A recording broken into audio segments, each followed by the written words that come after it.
So, after bouncing, I had 6 tracks available for recording, and I had 5 ideas that I wanted to record. 3 of them were sort of like accents for what was already in place. One of them was a little bit more than an accent. It was sort of like a support structure for one of the main hooks of the song. And the 5th item is something that I had kind of been dreading and avoiding. And I guess the point of this video is to tell you about each of those tracks, but mostly to focus on the last one, because I guess it's the most interesting. I don't know. I actually started with the 3 accent parts.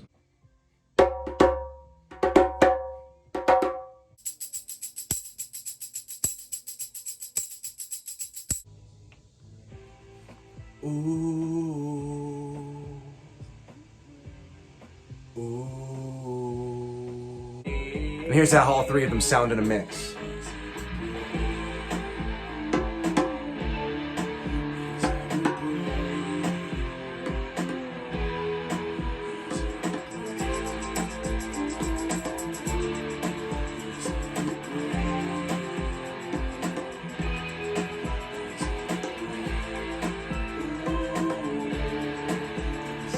Like I said, subtle in all 3 cases, but I think nice to have. The next thing I tracked was a clean guitar part that I had written with the specific purpose of supporting one of the hooks that the vocal sings during the verse.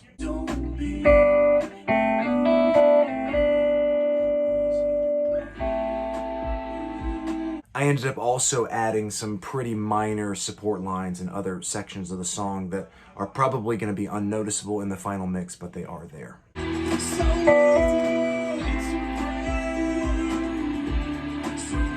That guitar part exists so it can do this in the mix.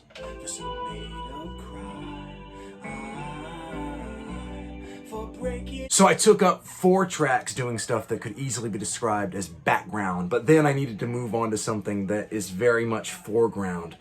I needed to track a guitar solo.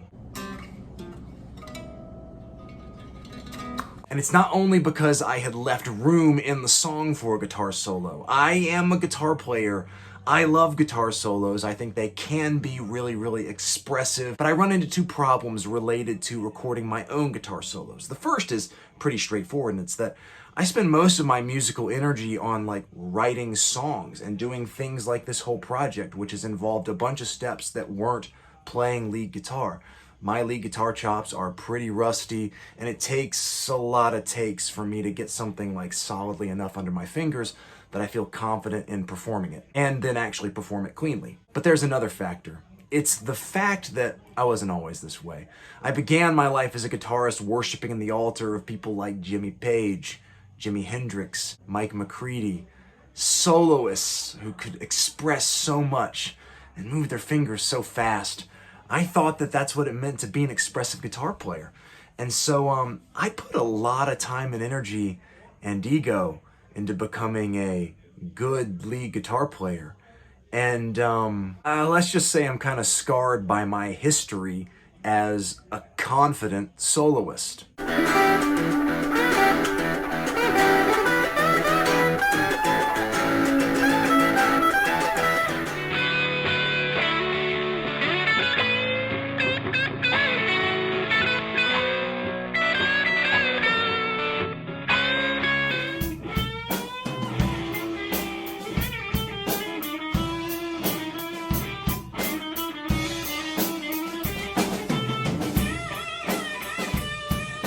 I mean, look, all these examples are a decade or more old, and I know that I'm not the same player. I know I've learned things about how to write and record guitar solos, and even given my sort of like stale chops, I know I can execute things more cleanly than I did in those examples.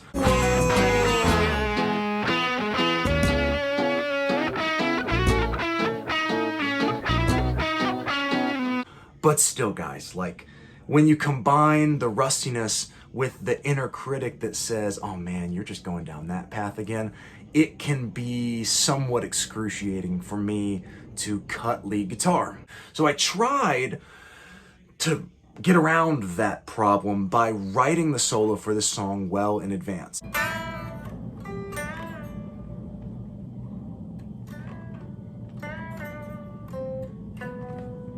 And then I practiced that solo a bunch of times, thinking that when it came time, even though I was saving it for the very end, the nerves weren't going to get me. I was just going to cut it and it was going to sound great. Of course, the nerves did start to get me, and then I ran into a series of other predictable but still real problems.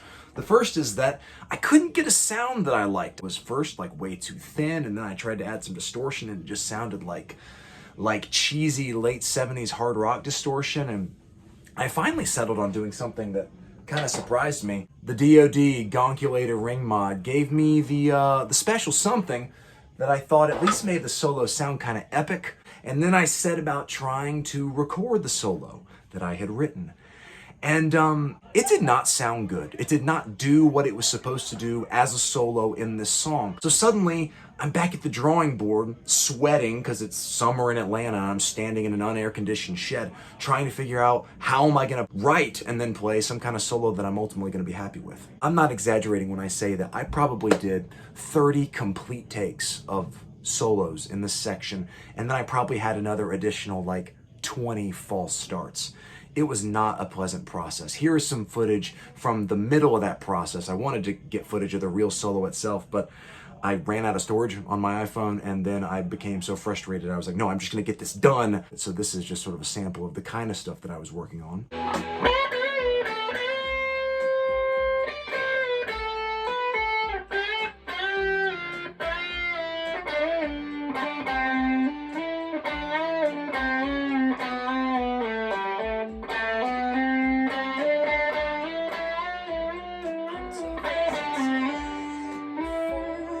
And in the end, it was taking so many takes, and I was so fraught with indecision about which of those takes was actually going to be good, that I ended up using 2 tracks on the Tascam to record the solo. Not because I was going to splice them together, but because I cut a solo that sounded passable on track 7, and I was like, well, I'll give it one more try. And then I did a few more tries on track 8, and I finally got one that sounded passable there. And I was like, well, that seems better. Maybe I'll redo the one on track 7, blah, blah, blah. What I have now, though, are solos on track 7 and on track 8. They exist, and I'm gonna play them for you. Here it comes.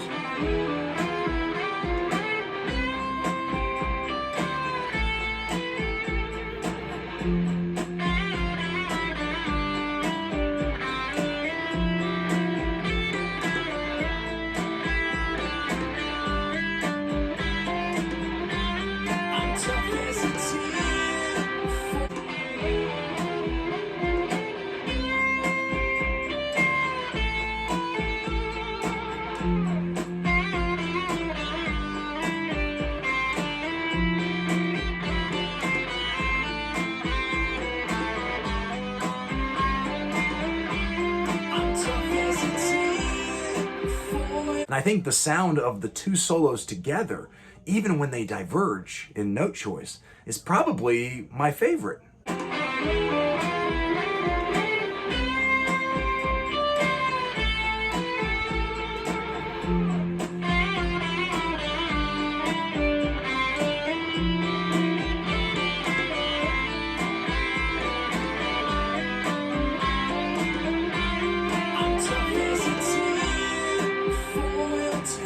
Something about that sounds so bad, but also so good at the same time.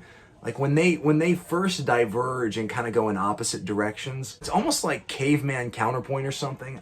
I really, really like it. So I'm leaning towards actually taking these 2 hard-fought solos and playing them at the same time. If nothing else, it makes me smile. It feels ridiculous. That's probably what I'm gonna do. I don't know. Tell me in the comments what you think would be the best approach. Solo 1 on track 7, solo 2 on track 8, or the combination of the 2. I know no matter what you say, I'm not recording any more guitar solos, and I've now filled up the 6 tracks that I made available by bouncing, and so now I'm on to the next stage, which is sort of like the final mix stage. What am I going to do to turn whatever this is into what's ultimately going to be released out into the wild? So be on the lookout for that video, but thank you as always for your time watching this video.